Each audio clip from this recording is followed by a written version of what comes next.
This is number 22. Rick lives in San Mateo. He bought an item for $710.93. And when the clerk calculated the sales tax, it came out to be exactly $74.83,456. Round the sales tax to the nearest part A dollar. Okay, so our sales tax is $74 and it says 83456. So I'm rounding to the nearest dollar. I'm going to the ones place. Again, you have to look behind it and make a decision. 8 is greater than 5, so I'm going to add 1 to the 4. So $75 would be the round the sales tax to the nearest dollar. Now, part B says round the sales tax to the nearest cent. Okay. So the nearest cent is in the hundredths place. So I'm going to put an arrow above the 3. I'm going to look behind it. It's a 4, which is smaller than 5. So that means I leave the 3 alone. So this gets rounded out to be $74.83. So that's number 22.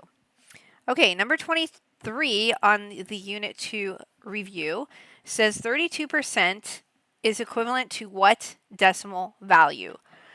Okay. So I'm going to change this. I'm starting in percent. I want to go to decimal, so I'm going to take the decimal 2 places to the left.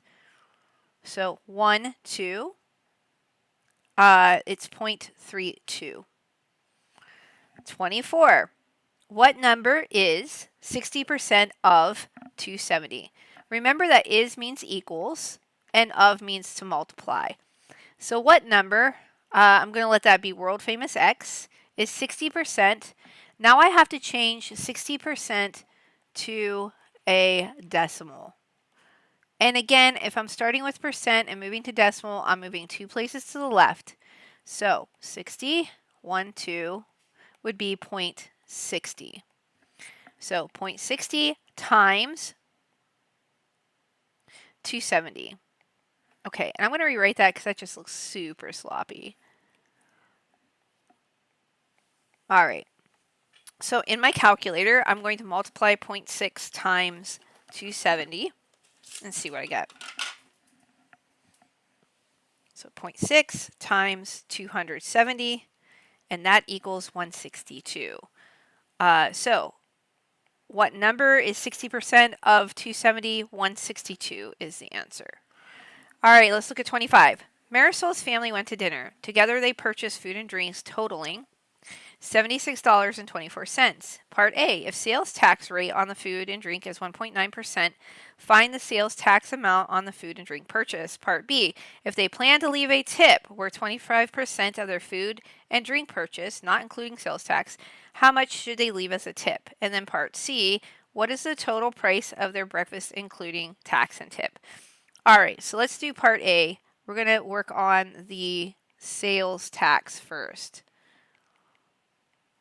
Okay, so the sales tax rate is 1.9%. Again, you're starting with percent. You have to move that to decimal to be able to work with it.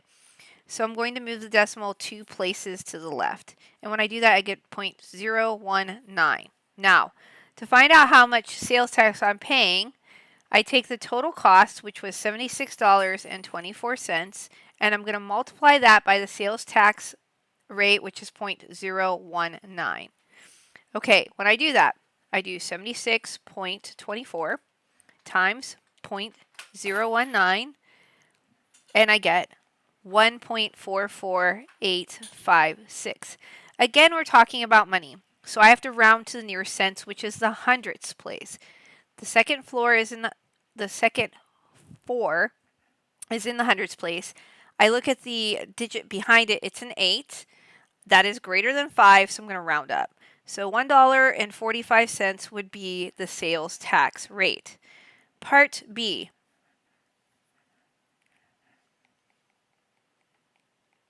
B says if they plan to leave a tip where 25% of their food and drink purchase, not including sales tax, how much should they leave as a tip? So I want 25%. So again, I have to change that to decimal, so 2 places to the left. So 0.25. So I'm going to take $76.24 and multiply that by 0.25 to find how much I should leave as a tip. So 76.24 times 0.25, and I do that, I get $19.06. All right, so C, what is the total price of breakfast including tax and tip? Okay, I'm going to add the amount that they paid, so $76.24 for the food and drink, plus tax, which is $1.45, plus tip, which is $19.06. So now I'm going to add all that stuff together.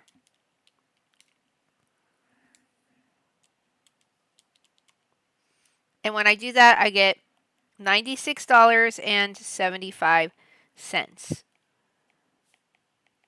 Okay, and I'm just going to double check I entered everything in correctly.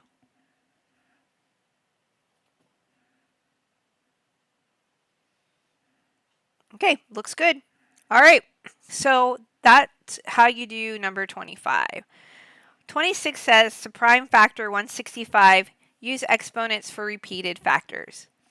Okay, so 165, I'm going to start that up here.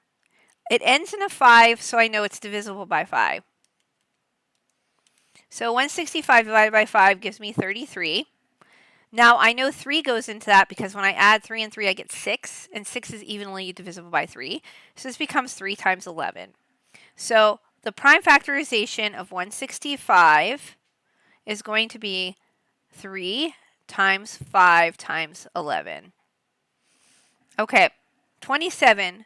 Find the least common multiple of A and B. A is 56 and B is 72. So my first step is to prime factor out both.